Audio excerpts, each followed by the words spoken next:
बुनियादी खोज और बचाव पर आधारित इस मॉड्यूल में आपका स्वागत है। इस मॉड्यूल के पूरा होने पर आप ध्वस्त ढांचों में खोज और बचाव (CSSR) के कारणों को समझा पाएंगे, बचाव टीम के संगठन की जानकारी दे पाएंगे, बचाव अभियान में इस्तेमाल होने वाले सामान्य उपकरणों को बता पाएंगे, खोजने और ढूंढने के कदमों को समझा पाएंगे, खोजने और जगह का पता लगाने की तकनीकों और उनके तरीकों को समझा पाएंगे, पीड़ित की देखभाल में स्वयंसेवक की भूमिका समझा पाएंगे।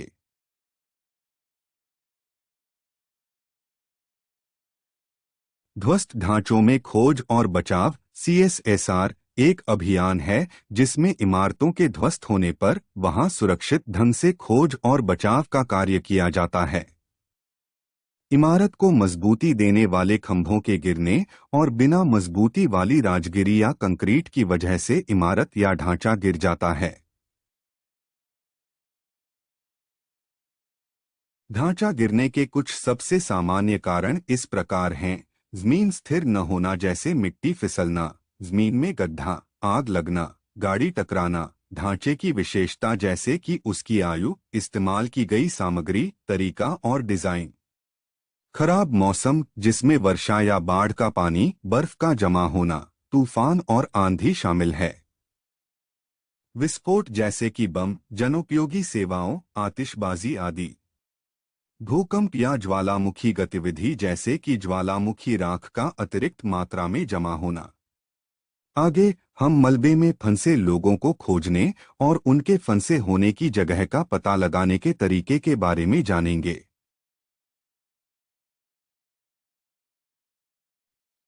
ढांचा गिरने के दौरान लोग मलबे में फंसे हो सकते हैं। NDRF टीम को गिरे हुए ढांचे के अंदर खाली जगह में पीड़ितों के जिंदा होने की पुष्टि करने के लिए कुछ खास तकनीकों और प्रक्रियाओं का पालन करना पड़ता है।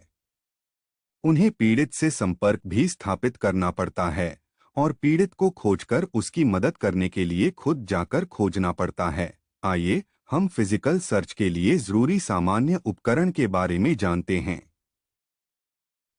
फिजिकल सर्च के लिए जरूरी सामान्य उपकरण में शामिल हैं व्यक्तिगत सुरक्षा उपकरण और आपातकालीन चिकित्सा किट का पूरा सेट, कम से कम 12 घंटों तक बिना किसी सहायता के काम करने के लिए जरूरी न्यूनतम व्यक्तिगत आपूर्ति जैसे कि पीने का पानी, खाना और उचित पहनावा, सामान्य औजार जैसे कि पोर्टेबल रेडियो जैसे कि वॉकी टॉकी अगर उपलब्ध हो, इमारत और कार्यस्थल को चिह्नित करने वाली चीजों में शामिल है पेंट, चौक, झंडा, शंकु, मार्किंग या सीन टेप, चेतावनी या अलर्ट करने वाली डिवाइसें, पैमाइश करने और देखने वाले उपकरण, दूरबीन, flashlight, search diagram, pencil, colour pen, clipboard, जरूरत के मुताबिक इस्तेमाल किए जाने वाले खोज उपकरण और अतिरिक्त सामग्रियां जैसे खतरनाक सामग्रियों से निपटने में मदद करने वाली गाइड। आइए हम जीवित पीड़ितों को खोजने और उनके फंसे होने की जगह का पता लगाने के चरणों पर नजर डालते हैं। ये चरण इस प्रकार हैं: उपलब्ध जानकारी को इकट्ठा करें और उसका विश्लेषण करें। शंकु और मार्किंग या सीन टेप की मदद से उस इलाके को चिह्नित करके घटनास्थल की घेराबंदी करें। ढांचे के स्थिर होने की जांच और मूल्यांकन करें और देखें कि क्या पीड़ित मलबे में फंसे तो नहीं हैं। उन पीड़ितों को बचाएं जो आसानी से पहुंच में हैं या सतह के पास हैं। ढांचे का एक डायग्राम बनाएं। खोजे जाने वाले इलाके को चुनें। खोजे जाने वाले तरीके का चुनाव करें। उपलब्ध संसाधनों और उपकरण का इस्तेमाल करके संभावित पीड़ितों की मौजूदगी और उनकी जगह की पुष्टि करें। अगर कोई पीड़ित मलबे में फंसा हुआ मिल जाता है तो उसे प्री हॉस्पिटल ट्रीटमेंट, अस्पताल ले जाने वाले किया जाने वाला इलाज तुरंत दें।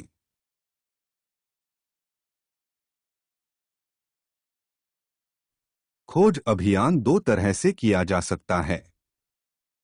पहली फटाफट या सतही खोज और दूसरी व्यापक या ग्रिड खोज है।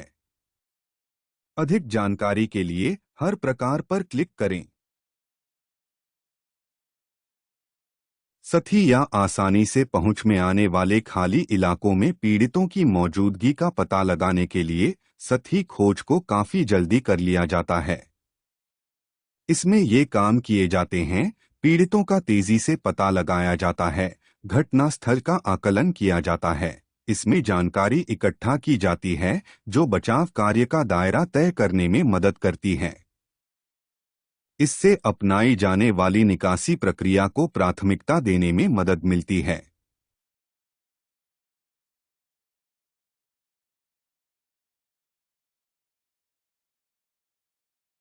व्यापक या ग्रिड तरीके से खोज यह काफी विधिवत या तकनीकी ढंग से की जाने वाली खोज है, जिसमें पीड़ितों की सटीक स्थिति का पता लगाया जाता है।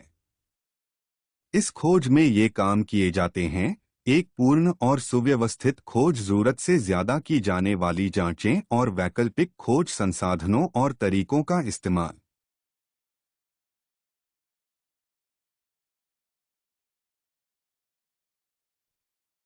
खोज अभियानों को लागू करने में विभिन्न तरीके के खोज के तरीकों का इस्तेमाल किया जाता है।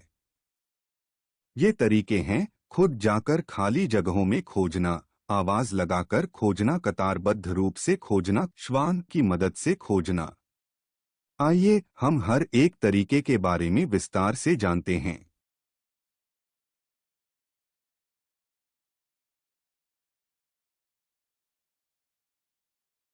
खुद जाकर खाली जगहों में खोजने के लिए किसी विशेषज्ञ या खास महंगे उपकरण की जरूरत नहीं होती है। इसमें सिर्फ समझ और कुछ मान्य प्रक्रियाओं का पालन करना होता है। ज्यादातर घटनाओं में जब तक विशेषज्ञ बचाव टीम घटनास्थल पर पहुंचती है, पड़ोसियों, आने जाने वाले लोगों या पहले प्रतिक्रिया करने वाले लोगों द्वारा खुद से बुनियादी खोजबीन की जाती है। इस तरह की खोज में प्रशिक्षित आपदा मित्र स्थानीय संसाधनों की मदद से काफी अहम भूमिका निभा सकते हैं। खाली जगहों में खुद जाकर खोजने का फायदा यह होता है कि वहां खोजने के लिए आसानी से संसाधन उपलब्ध होते हैं। बड़ी जगहों में तेजी से खोजा जा सकता है। खुद जाकर खोजने के लिए किसी विशेषज्ञों या खास उपकरण की जरूरत नहीं होती है।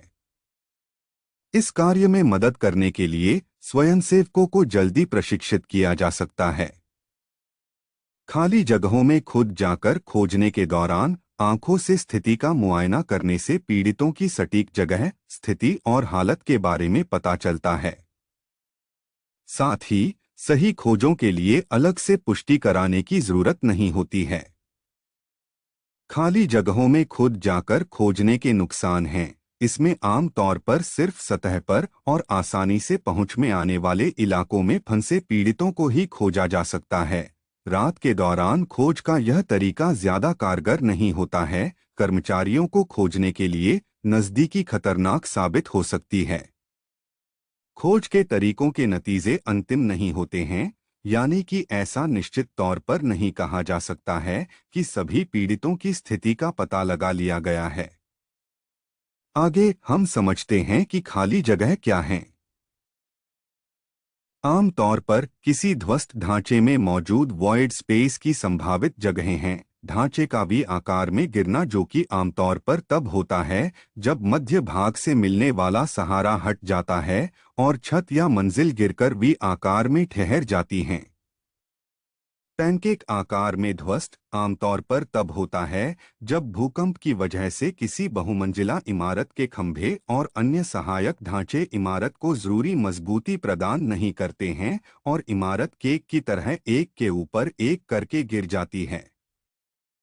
झुके आकार में ध्वस्त यह तब होता है जब मंजिल, छत या ढांचे का सिर्फ एक सिरा झुक जाता है और इमारत झुकी हुई दिखाई देती है। सैंटिलीवर रूप से गिरना यह तब होता है जब ढांचे की एक या एक से ज्यादा दीवारें गिर पड़ती हैं और ढांचे को सहारे के लिए बाकी दीवारों पर निर्भर होना पड़ता है।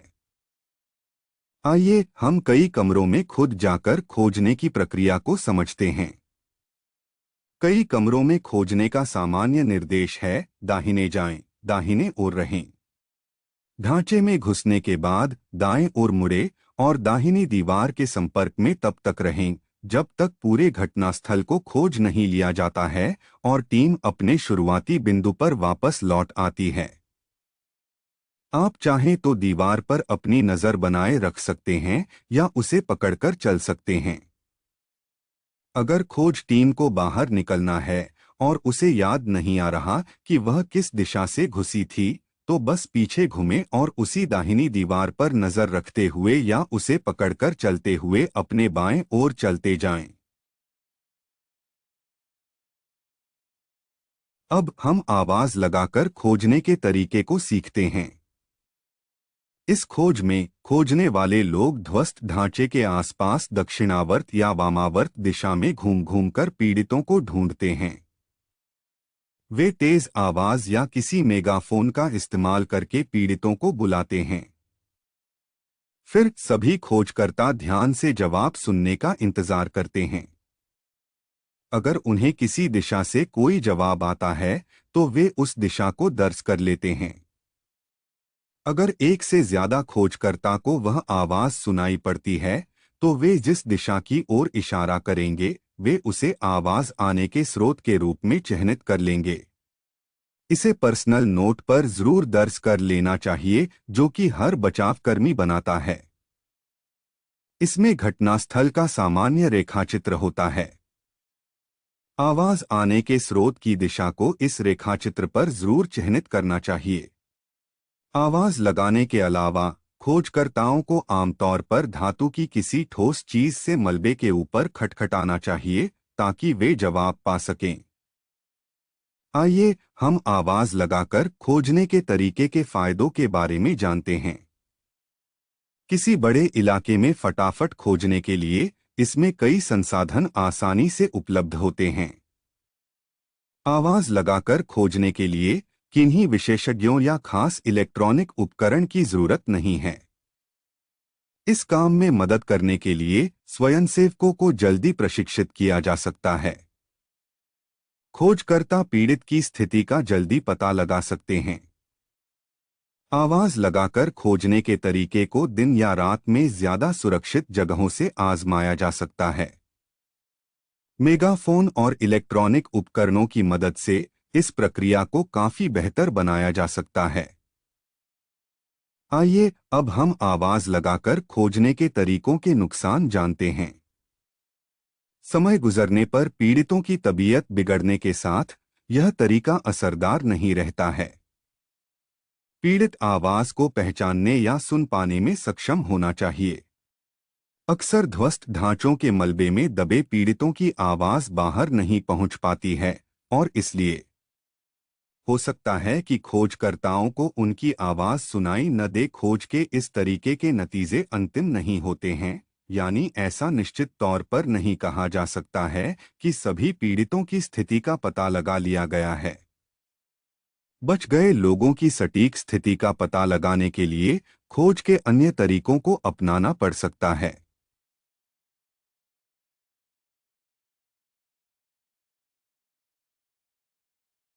अब हम बड़ी खुली जगह में कतारबद्ध लाइन सर्च तरीके के बारे में जानते हैं। खोज के कतारबद्ध तरीके का इस्तेमाल ऑडिटोरियम, कैफेटेरिया और कई पार्टीशन वाले ऑफिस में किया जाता है। खोज टीम के सदस्यों को खुले इलाके में सीधी कतार में 3 से 4 मीटर की दूरी पर खड़ा करें। पूरे ध्वस्त इलाके में धीरे धीरे चलते हुए दूसरे सिरे तक जाएं। कतार के आखिरी में खड़े हुए टीम के सदस्य दाहिने जाओ, दाहिने रहो तरीके का इस्तेमाल करके कमरों के परिमाप के अनुदिश जाते हैं। इस तरीके को विपरीत दिशा में दोहराया जा सकता है।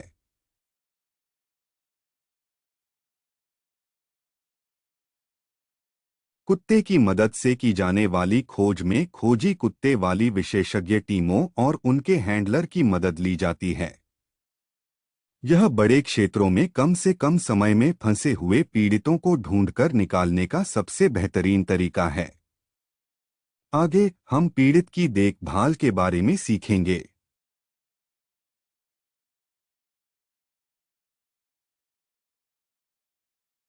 खोज के दौरान आपको कुछ सावधानियां बरतनी चाहिए। इसमें शामिल हैं कभी ऐसी कोई टिप्पणी न करें जो पीड़ित के लिए सही न हो। हमेशा मानकर चलें कि कोई आपको सुन रहा है। हमेशा सकारात्मक रहें। याद रखें कि पीड़ित अभी सबसे खराब स्थिति में है और वह जिंदा रहने के लिए संघर्ष कर रहा है। आप उन्हें बाहर निकालने में सकारात्मक रहकर उनके जीने की संभावना को बढ़ा सकते हैं। ऐसा हो सकता है कि आप वो पहले व्यक्ति हो जिससे पीड़ित ने संपर्क किया है। इसलिए यह जरूरी है कि आप चेहरे पर भरोसे और आशान्वित रहने का भाव रखें। आगे हम खोजे जा चुके पीड़ित के साथ शुरुआती संपर्क स्थापित करने के लिए अपनाई जाने वाली प्रक्रिया के बारे में सीखेंगे। खोजे जा चुके पीड़ित के साथ शुरुआती संपर्क स्थापित करने के दौरान सबसे पहले भाषा की चुनौतियों की पहचान करनी चाहिए और उन्हें दूर करना चाहिए। फिर खुद को बचावकर्ता के तौर पर अपनी पहचान बतानी चाहिए। अपनी बातचीत में सही शब्दों का इस्तेमाल करते हुए अपनी आवाज में भरोसा और दिलासे का भाव प्रकट करें। पीड़ित व्यक्ति से यह जानकारी प्राप्त करें। पीड़िता का नाम, उसकी लगभग आयु, पीड़ित व्यक्ति वयस्क है या बच्चा, उसे किस तरह की चोट लगी है और वह किस हद तक गंभीर है, हाइड्रेशन की स्थिति, गर्माहट और वह कब से फंसा हुआ है। मलबे में फंसे हुए पीड़ितों को बेहतर खोज उपकरण की मदद से खोजा जा सकता है। अकॉस्टिक डिटेक्शन डिवाइसों जैसे स्टेथोस्कोप और किसी खंभे से बंधे माइक्रोफोन से जुड़े रिकॉर्डर की मदद से पीड़ितों के फंसे होने की जगह की जानकारी का पता लगाया जा सकता है। मलबे में फंसे हुए पीड़ितों को बेहतर खोज उपकरण की मदद से खोजा जा सकता है। विजुअल डिटेक्शन डिवाइसों जैसे रोशनी के साथ टेलीस्कोपिक मिरर और वीडियो कैमरे की मदद से पीड़ितों के फंसे होने की जगह की जानकारी का पता लगाया जा सकता है। मलबे में फंसे हुए पीड़ितों को बेहतर खोज उपकरण की मदद से खोजा जा सकता है। साउंड ट्रांसमिशन डिवाइसों जैसे माइक्रोफोन के साथ किसी एक्सटेंशन से बंधे लाउडस्पीकर और पोर्टेबल रेडियो की मदद से पीड़ितों के फंसे होने की जगह की जानकारी का पता लगाया जा सकता है। आइए हम स्वयंसेवक की भूमिका के बारे में जानते हैं। स्वयंसेवक मुख्य बचावकर्ताओं को जरूरी श्रमबल प्रदान करते हैं। वे खोज और बचाव कार्य में जुटे हुए सदस्यों को पानी पिलाते हैं। स्वयंसेवक मलबे को हटाने में मदद करते हैं। स्वयंसेवक मवेशियों की देखभाल करना। स्वयंसेवक सामान्य सुविधाओं की पुनर्बहाली में सरकारी विभागों की मदद करते हैं। स्वयंसेवक पीड़ितों को प्राथमिक चिकित्सा भी प्रदान करते हैं। इस मॉड्यूल में हमने इन मुख्य बिंदुओं पर चर्चा की है। ध्वस्त ढांचों में खोज और बचाव CSSR एक अभियान है जिसमें इमारतों के ध्वस्त होने पर वहां सुरक्षित ढंग से खोज और बचाव का कार्य किया जाता है। सतह या आसानी से पहुंच में आने वाले खाली इलाकों में पीड़ितों की मौजूदगी का पता लगाने के लिए सतही खोज को काफी जल्दी कर लिया जाता है। व्यापक या ग्रिड तरीके से खोज को काफी विधिवत या तकनीकी ढंग से पूरा किया जाता है। इसमें पीड़ितों की सटीक स्थिति का पता लगाया जाता है। कई कमरों में खोजने का सामान्य निर्देश है, दाएं ओर जाएं, दाएं ओर रहें। कुत्ते की मदद से की जाने वाली खोज में खोजी कुत्ते वाली विशेषज्ञ टीमों और उनके हैंडलर की मदद ली जाती है। अब इस विषय के बारे में आपकी समझ को परखने की बारी है। हर सवाल के लिए समान अंक तय किए गए हैं। आपको इस टेस्ट में सफल होने के लिए कम से कम 60% अंक हासिल करने होंगे। सवालों को ध्यान से पढ़ें और उचित विकल्पों को चुनें।